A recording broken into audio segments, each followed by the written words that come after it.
Hi friends, welcome to எஸ்மா சமையல். இன்றைக்கி நம்மளோட சேனலில் நம்ம பார்க்க போகிற ரெசிபி என்னென்னு பார்த்தீங்கன்னா, ஸ்நாக்ஸ் ரெசிபி தாங்க பார்க்க போகிறோம்.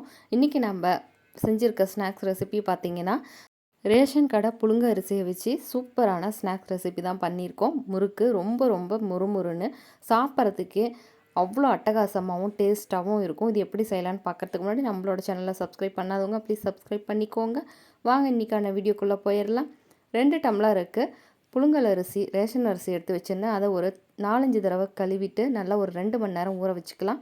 8 டம்ளருக்கு 1 டம்ளர் அளவுக்கான பொட்டுக்கடலை எடுத்து வச்சுக்கலாம். இதை நல்லா பவுடராக அரைச்சி எடுத்துகிட்டு வந்துடலாம்.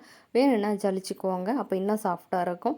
நம்ம ஊற வச்ச அரிசியை நல்லா மாவு மாதிரி அரைச்சிட்டு எடுத்துகிட்டு வந்துடலாம். நைஸாக அரைச்சிட்டு எடுத்துகிட்டு வந்துடுங்க.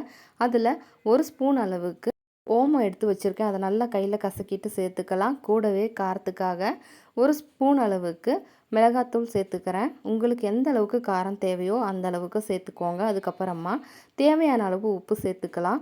உப்பு சேர்த்துட்டு கூடவே நம்ம அரைச்சி வச்சுருந்த பொட்டுக்கடலை மாவை இதில் சேர்த்துக்கலாம். பொட்டுக்கடலை மாவு நம்ம சேர்த்து செய்யும் போது நமக்கு முறுக்கு நல்லா பொறன்னு சாப்பிட்றதுக்கு ரொம்ப ரொம்ப சூப்பராக இருக்கும். கண்டிப்பாக இந்த மெத்தடில் நீங்கள் ட்ரை பண்ணி பாருங்கள். ரொம்ப ரொம்ப அருமையாக இருக்கும். இப்போது இதை நல்லா பிசைஞ்சு விட்டுக்கலாங்க. அதாவது ஒரு முறுக்கு மாவு பதத்துக்கு கை வச்சு நல்லா பிசைஞ்சுக்கோங்க. அப்பப்போ உப்பு காரம் இருக்குதான்னு செக் பண்ணிக்கோங்க. ஒருவேளை கம்மியாக இருந்தது அப்படின்னா இந்த ஸ்டேஜில் நம்ம சேர்த்துக்கலாம். இப்போ நம்மளோட முறுக்கு மாவு நல்லா பிசைஞ்சு எடுத்துகிட்டு வந்தாச்சு. இது கரெக்டான கன்சிஸ்டன்சியில் இருக்குது. இப்போ இதை முறுக்கு குழையில் போட்டு நல்லா பிழிஞ்சு எடுத்துகிட்டு வந்திருக்கோம். எண்ணெய் நல்லா காஞ்சதுக்கு அப்புறமா நம்ம பிழிஞ்சு வச்ச முறுக்கை இது போல் சேர்த்துக்கோங்க. 1 பை 1 சேர்த்துக்கோங்க. ஏன்னா ஒன்றோட ஒன்று ஒட்டிக்கும். நீங்கள் டக்கு டக்குன்னு எல்லாமே சேர்த்துட்டு இருந்தீங்கன்னா இப்போது ஒரு அளவுக்கு நல்லா கலர் மாறி வரதுக்கப்புறம் ஒரு பக்கமாக திருப்பி போட்டுக்கலாம். அதாவது நமக்கு கொஞ்சம் அந்த பபுள்ஸ் அடங்கினதுக்கப்புறமா இன்னொரு பக்கம் திருப்பி போடுங்க. இப்போது 2 பக்கமும் நல்லா வெந்ததுக்கப்புறமா நம்ம பபுள்ஸ் எல்லாம் ஃபுல்லாகவே அடங்கிரும். அதாவது மேலே இருக்கிற நுரையெல்லாம் ஃபுல்லாகவே அடங்கிரும். நல்லா முறுக்கு நமக்கு தெளிஞ்சு தெரியும்.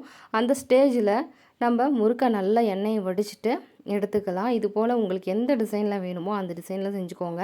நான் பார்த்திங்கன்னா இன்றைக்கி சின்ன அச்சிலையும் பெரிய அச்சிலையுமா 2 டிசைனில் செஞ்சுருந்தேன். இப்போது நம்மளோட முறுக்கு ரொம்ப ரொம்ப அருமையாக ரெடி ஆகிடுச்சு. இப்போ இது எல்லாத்தையும் எடுத்து ஒரு பிளேட்டில் மாற்றி எடுத்து வச்சுக்கலாம்.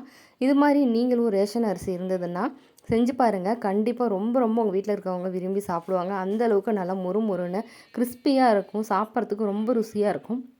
நீங்களும் இதே மெத்தடில் ட்ரை பண்ணி பார்த்துட்டு உங்களோட கமெண்ட்ஸை மறக்காமல் எனக்கு ஷேர் பண்ணுங்கள்.